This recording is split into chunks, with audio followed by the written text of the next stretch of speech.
Welcome to the new video of the series, Learning Kubernetes with Nimbella. In this series of videos, our goal is to teach Kubernetes, building a serverless environment in it. We are going today to explore how to create the Docker image to run OpenWhisk. We will see, step by step, how to build a Docker image for OpenWhisk. Docker is now a de facto standard for creating images that run in the cloud. The trend today is to create first Docker images, then use Kubernetes to coordinate, or orchestrate, the execution of multiple Docker images in the cloud. A Docker image is built using a so-called Docker file, which contains the commands needed to build the image content. These commands are mostly the same used to install or compile software in a Linux distribution. When creating an image, you don't usually start from scratch, but you extend a base image, taken from the library that Docker offers, on the internet. There are ready-to-use base images for virtually all languages and distributions in use today. In our case, we will use the Scala image as base image, because OpenWhisk itself is written in Scala. In the Docker file, we see it starts with the directive efrom, declaring which base image to use. In order to test a Docker file, we can simulate what happens in the construction of the image simply launching the same image and running commands in it. Now we are going to initialize the image, adding components that are not present in the base library. I set first a couple of variables, pointing to some files to download. I now install some standard components, using the commands of the underlying operating system. Whenever possible, it is best to use prepackaged software. The apt-get command is nothing else than the Linux Debian command, for downloading software from its archives. However, not all components are available ready for use in the archives. For this reason, the following commands download some software. In our case, we download a specific version of Docker, the one required by OpenWhisk, and the OpenWhisk client itself. The last step is to perform the actual compilation. Now, let's repeat what we did before, in the image. We use the git command, which downloads the sources, then we enter in the directory and compile. We have thus created an image that contains everything we need to run OpenWhisk. The image we have just built actually contains many files that are useful for compilation, but are not required for execution. For this reason, Docker files allow for multi-step image construction. We can start over when creating a new image, copying files from a previous build step that is only used as a temporary work area for compilation.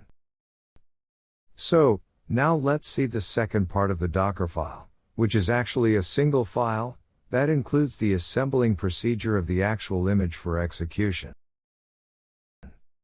Let's restart the build from scratch, using the same base image for compilation. Then, we update it to the latest version of underlying distribution. Now, we copy, from the compilation area, only the files relevant to the execution. Specifically, we need the Docker client, the OpenWhisk client and the OpenWhisk jar. Nothing else. As a last step, we have to add a startup script, that we see later, and choose a working directory. Finally, we define the entry point, which precisely coincides with the startup script we just added. Let's now discuss a bit the startup script. In general, we have to adapt the configuration of OpenWhisk to the various execution environments. There are indeed a lot of configuration parameters. We initially saw that we'd just have to compile OpenWhisk and run it, and it works immediately. It is so easy because the defaults are set properly for local execution. However, executing OpenWhisk in a Docker container is slightly different. We must therefore pass some parameters to our OpenWhisk for it to operate correctly. These parameters are passed as Java properties.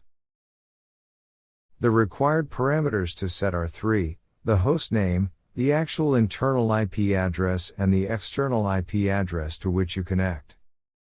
To set the host name, we can obtain it with a command inside the image, and communicate it to OpenWhisk at launch time.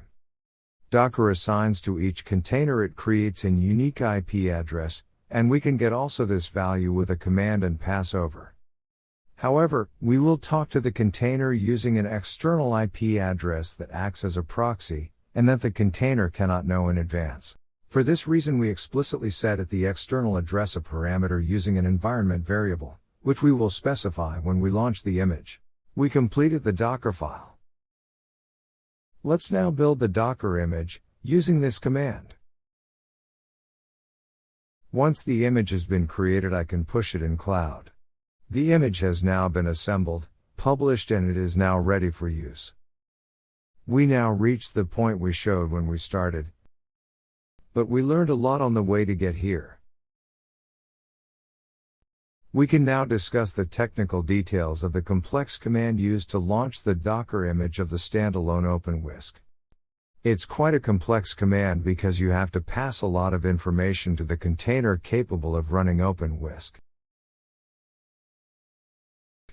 In this figure, you see what the execution environment we need to configure is.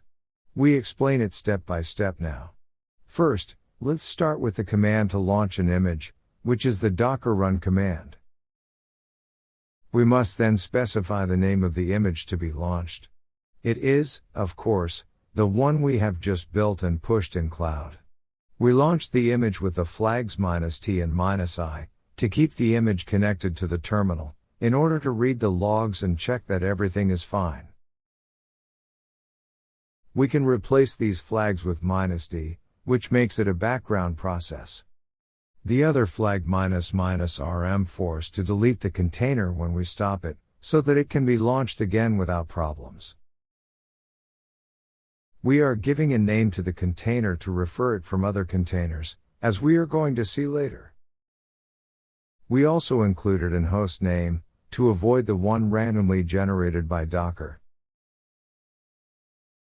Now you need to attach a volume. This command is essential, and even a little special. Our OpenWhisk actually is able to create new Docker containers starting from simple code of functions. It is a generator of new containers. For this reason we must allow a container to control Docker itself. It is a somewhat special case, but it is something that it is allowed, from a technical point of view. To do this, we need to mount a special file used to control Docker as a volume. The procedure is a bit advanced, so we won't go into too much detail, but without this flag, OpenWhisk won't work. A bit more conventional is the requirement to expose the ports used by OpenWhisk. In particular, the port used for the playground and the one used for the command line client. Docker also requires you to specify the network, but we will simply use the default one, called bridge. The last step is to specify an essential parameter, the access point. In the case of a Docker running locally, the parameter is simply localhost. In general, when we use Kubernetes, it can be different. With this, we completed our third lesson. We want to thank you for the attention. In our next lesson we are going to talk how to use OpenWhisk in Kubernetes.